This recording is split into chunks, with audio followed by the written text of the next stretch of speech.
بسم الله الرحمن الرحيم. هل أتاك حديث الغاشية؟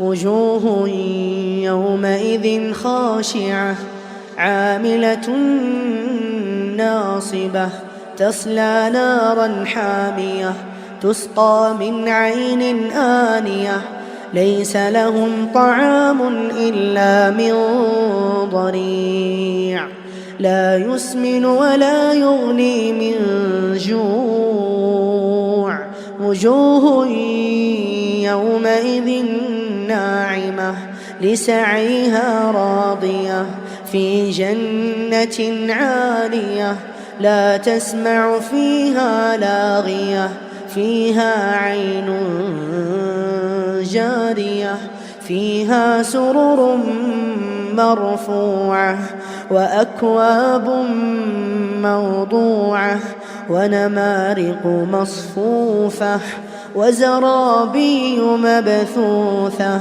أفلا ينظرون إلى الإبل كيف خلقت وإلى السماء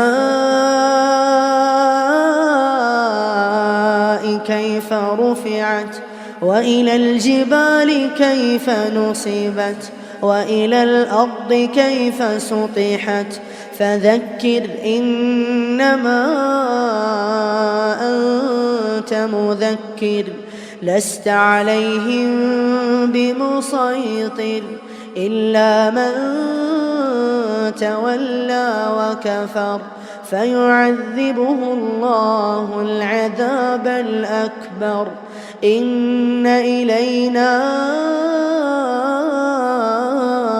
إيابهم ثم إن علينا حسابهم.